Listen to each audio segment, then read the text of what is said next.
AC Milan dan juga Atalanta dipermalukan di tanah Italia, sementara Bayern Munchen berhasil lolos ke babak 16 besar. Tapi big match nanti malam antara Real Madrid dan Manchester City, siapa yang akan lolos? Ini dia. Back again with me in my channel Dev Refli, dan kembali lagi di Liga Mono. Kali ini gue lagi monolog, ngebahas sedikit aja tentang Champions League yang lagi berlangsung di babak playoff ya. Dan sudah masuk ke leg kedua, yang dimana tadi malam sudah berlangsung juga beberapa pertandingan seperti Bayern lawan Celtic, AC Milan Feyenoord, dan juga Atalanta melawan Club Brugge. Cukup mengejutkan ya, terutama dari Club Brugge gitu. Gue mau ngebahas sedikit aja sih sebenarnya review dan ngebahas preview City sama Madrid nanti malam ya gitu. Oke, ya sorry to say, tapi AC Milan dan juga Atalanta dengan hasil yang mereka dapatkan itu menjelaskan bagaimana kualitas dari liga dari asal klub mereka.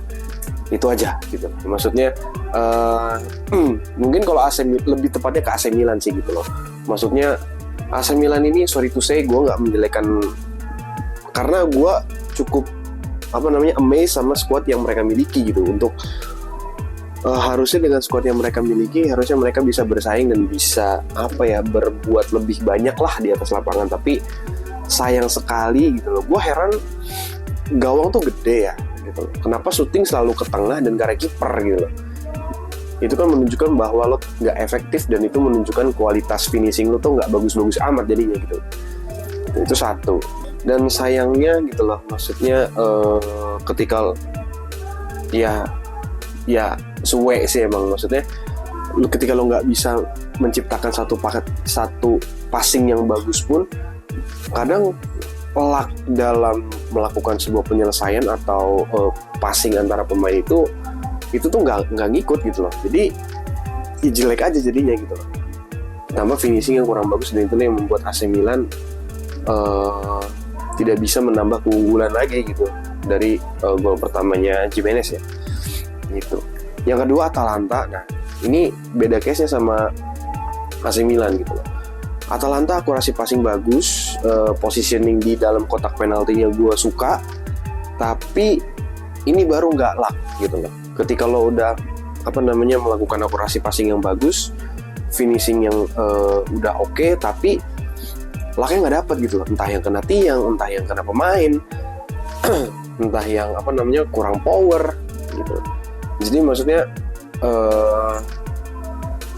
sayang banget dari Atalanta ya gitu. Maksudnya harusnya Atalanta terutama di babak kedua bisa berbuat lebih banyak lagi setelah masuknya Lookman juga, tapi balik lagi ya gitu. Tapi gue suka banget sama positioning di dalam kotak penalti Atalanta gitu loh. Karena gue bandingkan sama positioningnya Chelsea, jelek banget di kotak penalti. Ya mungkin Chelsea harus melihat Atalanta ya, ketika bagaimana lo mengumpan ke dalam kotak penalti ya gitu. Nggak harus ke depan kiper, tapi ke titik kotak penalti atau agak keluar sedikit lah gitu. Dan pemain pun masuknya ke situ, bukan ke depan ya gitu lah. Dan melihat lawannya Club Brugge, gue salut sama ini tim ya, terutama di match melawan Atalanta tadi malam gitu.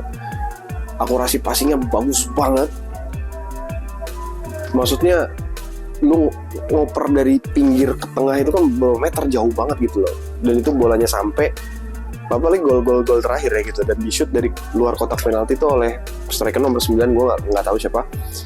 Masuk gol, dan itu keren banget finishingnya. Gue suka banget finishing kayak gitu. Dan gol pertamanya kan juga gitu, maksudnya syutingan lu tuh bukan gue bilang terarah ya, tapi lu mencoba mencari ketika lo melihat lo peluang ruang sedikit, lo coba ke situ, lo hajar, dan bolanya dapat.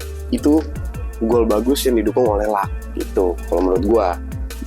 Tapi ya sayang banget ya Atalanta gitu loh. Maksudnya mungkin kalau penaltinya Lookman itu masuk, atau penaltinya yang Atalanta dapatkan itu bisa dimanfaatkan atau bisa masuk dan dimanfaatkan dengan baik gitu ya, mungkin akan berbeda juga tuh jalannya pertandingan tuh. Tapi di sini ada satu insiden dari kaptennya Toloi gitu. Maksudnya ya lo kurang dewasa aja gitu. Maksudnya lo seorang kapten, pasti lo senior di tim itu, dan lo tidak menunjukkan karakter seorang kapten dengan bertindak seperti itu gitu. Sayang aja sih gitu, maksudnya lo harusnya tahu ketika menit 80-an atau menit 70-an lo lini depan lo masih belum bisa mengcrack atau belum bisa membuktikan banyak, ya harusnya lo sadar, oh ya udah, maksudnya lapang dada menerima. Tapi sangat disayangkan aja gitu, bukan sifat atau sikap yang harus dilakukan oleh seorang kapten sih gitu. Lanjut ke Bayern Munchen, lini belakang. Kalau Bayern Munchen ini problemnya lini belakang ya, gue nggak tahu dari mungkin bisa gue bilang dari eranya Hansi Flick pergi sampai sekarang itu gue belum melihat kesulitan lini belakang dari Bayern Munchen yang benar-benar solid banget. Maksudnya gue belum melihat dia tuh nggak punya sosok dua center back yang mengerikan kayak Van Dijk atau kayak Rudiger atau kayak misalkan siapa yang di kota kayak Ruben Dias atau yang kayak gitu-gitulah gitu. Gue nggak ngeliat itu. Yang punya Upamecano, dulu ada Deli, terus Kim Min Jae. Maksudnya bukan seorang nama-nama yang besar gitu loh, kayak bukannya maksudnya mereka nggak cocok bermain di Munchen, tapi ketika posisi dua center back ini diisi oleh mereka ya banyak banget blunder atau hal-hal yang kayaknya lo nggak perlu melakukan ini. Nggak banyak sih, ada aja gitu salah komunikasi dan once mereka melakukan itu menyebabkan kerugian bagi mereka sendiri. Ya golnya Celtic kan juga dari situ, gara-gara kepres dan gagal koordinasi, gagal komunikasi, jadinya kecolongan gitu. Sayang aja gitu untuk klub sebesar Bayern Munchen nggak punya dua center back yang benar-benar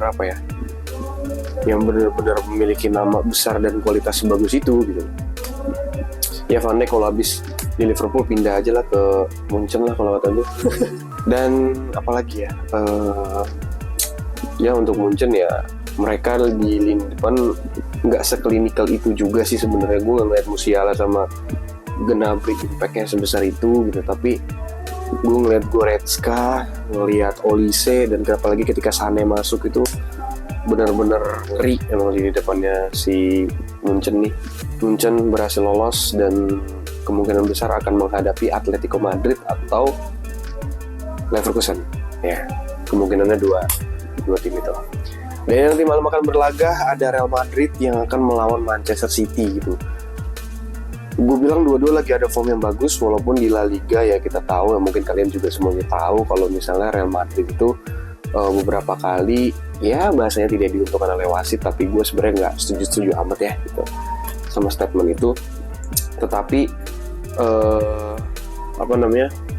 ini Champions League leg kedua, playoff, babak knockout ya bisa gue bilang. Ini apapun bisa terjadi, even ini match. Tapi kalau gue bilang nggak akan sampai penalti sih, mereka berdua nggak pernah ketemu sampai adu babak penalti juga. Cuman kalau sampai perpanjangan waktu sampai babak kedua pernah gitu. Tapi kalau untuk sampai adu babak penalti kayaknya enggak. Dan gue rasa ini akan diselesaikan oleh Madrid ya.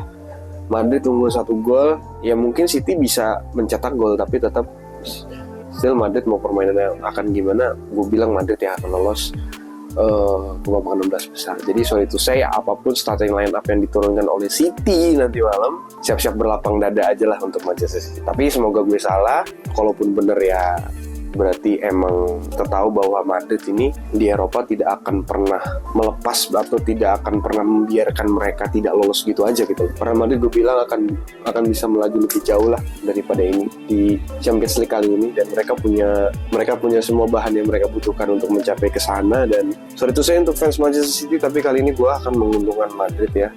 Mau lo pasang Marmus yang kemarin abis cetak hat-trick, Kevin De Bruyne yang memiliki magic dari passing-passingnya, tapi tetap still ini Champions League, atmosfernya akan berbeda. Apakah pemain City, pemain inti dari Manchester City bisa menunjukkan intensitas yang begitu tinggi pada Real Madrid? Ya kita lihat nanti malam. Oke, mungkin cukup segitu aja untuk video kali ini. Nggak begitu ya, sama sih durasinya kayak biasanya. Tapi Jumat insya Allah akan ada video lagi dan akan ngebahas tentang big match dari Liverpool melawan Manchester City gitu. City tinggal pilih aja mau fokus di sini atau nanti di weekend. Oke, kalau gitu sampai ketemu lagi di video selanjutnya guys. Bye bye, thank you.